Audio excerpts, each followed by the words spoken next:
Bom dia, boa tarde, boa noite, pessoal. Meu nome é Arthur Gonçalves. Este é um trabalho feito por mim, por meu colega Jackson, tá?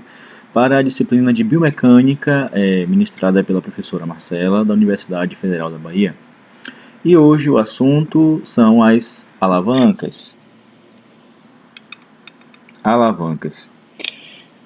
Bom, as alavancas estão presentes, muito presentes no nosso dia a dia, por mais que nós não nos demos conta, tá? Bom, esse aqui é um exemplo muito didático sobre o que são as alavancas, tá? Um outro exemplo é o pregador, o simples pregador que utilizamos todos os dias em nossas casas, também é um exemplo de alavanca. No caso do espremedor de limão, até poderíamos espremer o limão com a mão mesmo, mas além de termos que utilizar muita força ou mais força do que se utilizássemos o espremedor, ainda assim correria o risco, né, de não aproveitá-lo muito ou totalmente, tá? Por quê? Porque não teríamos a vantagem mecânica, tá? Ela é coisa que a gente vai ver mais para frente na nossa aula, tá? Para nossa aula nós iremos utilizar como base o livro de Susan Hall, na sua 7ª edição, Biomecânica Básica. Ok, eu vou aqui fazer a transição de tela para que a gente continue a nossa aula.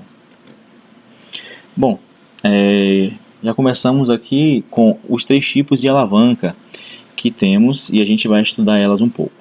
Bom, primeiro é muito importante que saibamos quais são os elementos de uma alavanca, tá? Aqui, vou pegar esse primeiro exemplo, nós temos a presença de uma barra fixa, tá? Nós também temos a presença de um ponto fixo, ou fulcro, beleza? Temos também a presença de uma força ou potência e de uma resistência. Então, esses são os 4 elementos que formam uma alavanca. Susan Hall ela fala, como conceito, que a alavanca é um dispositivo simples que consiste em um corpo relativamente rígido, em formato de barra, que pode ser girado ao redor de um eixo. Então, galera, vou aqui continuar com as nomenclaturas das alavancas. Vocês vão perceber que a nomenclatura está muito relacionada, tá, com o elemento que está no centro das alavancas. Como, por exemplo, esta primeira alavanca, que vocês vão encontrar ela como alavanca de primeira classe ou alavanca interfixa. Interfixa, pois perceba que o ponto fixo está no meio da alavanca, entre a potência ou força e a resistência. Já esta segunda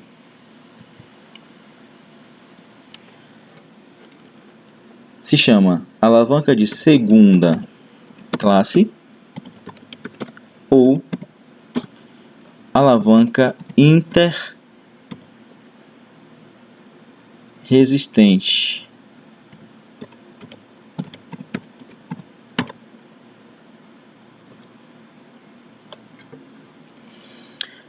Alavanca, galera, interresistente, pois o que está no meio da alavanca é a resistência. Já essa terceira, a alavanca de terceira classe ou interpotente, pois o que está no centro da alavanca é a potência, tá? Bom, sabendo das nomenclaturas das alavancas, é importante a gente perceber o seguinte, que, dependendo, né, do comprimento, do tamanho do braço de força, nós temos o que chamamos de vantagem mecânica ou desvantagem mecânica. Então, o que seria uma vantagem mecânica? Uma vantagem mecânica é quando o braço de força ele é maior do que o braço de resistência. E Susan Hall nos diz o seguinte como conceito de vantagem mecânica. Ela fala que vantagem mecânica é a razão entre o braço de força e o braço de resistência para uma determinada alavanca.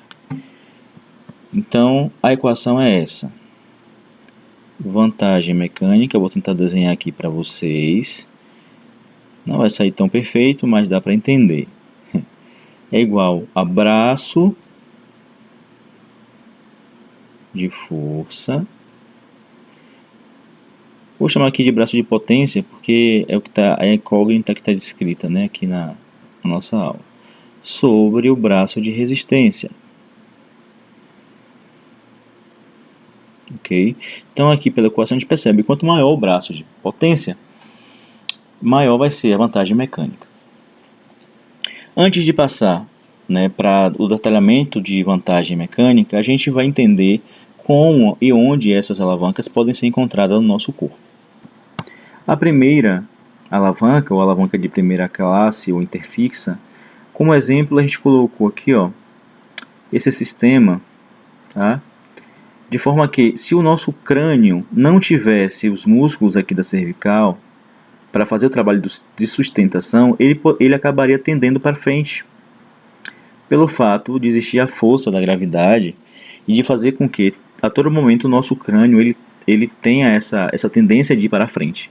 Então, o que faz a sustentação são esses músculos das cervicais, tá? E o fulcro, né, o ponto fixo, quem faz o papel são as vértebras, tá? Especificamente aqui a C1, ou Atlas. Então, ela faz esse papel de ponto fixo, enquanto que os músculos tentam, a todo momento, colocar o equilíbrio necessário para que o crânio não tenda para frente pelo peso da gravidade. Tá? Então, esse aqui é um exemplo de alavanca interfixa presente no nosso corpo. Um outro exemplo é esse aqui, ó. Perceba que neste caso se trata de uma alavanca interresistente, pois o peso da gravidade tende a colocar o nosso corpo para baixo, enquanto que o músculo sóleo tenta a todo momento colocá-lo para cima, né? Isso acontece na marcha, na caminhada, na corrida, tá? Ou até mesmo se a gente estiver parado e fazer aquele exercício, né, para a panturrilha, a gente vai perceber a ação, né, dessa alavanca interresistente. Um outro exemplo, e aqui já falo que é a alavanca mais encontrada no nosso corpo, é a interpotente. Tá? Neste caso aqui temos o bíceps, tá? Colocando uma força, né, uma potência para cima. Ele está aqui inserido na tuberosidade do rádio, enquanto que o fulcro, né, o ponto fixo, é a articulação do cotovelo. E todo o resto aqui é a resistência, tá? É o braço de resistência. Se tivesse um halter aqui, a resistência seria até maior, tá? Pelo fato desse segmento se fazer mais pesado. Então, a gente percebe que no nosso corpo, né, os ossos fazem o papel da barra fixa, tá?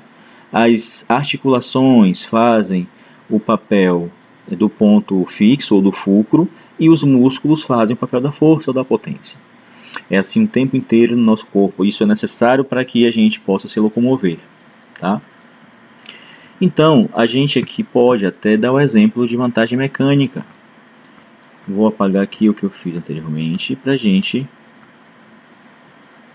entender um pouco. Suponhamos que o indivíduo ele esteja carregando uma sacola de supermercado. Tá? Eu vou dar um exemplo bem simples para vocês.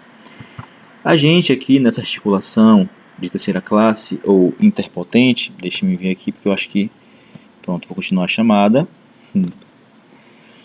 Então, nessa articulação interpotente, a gente percebe que essa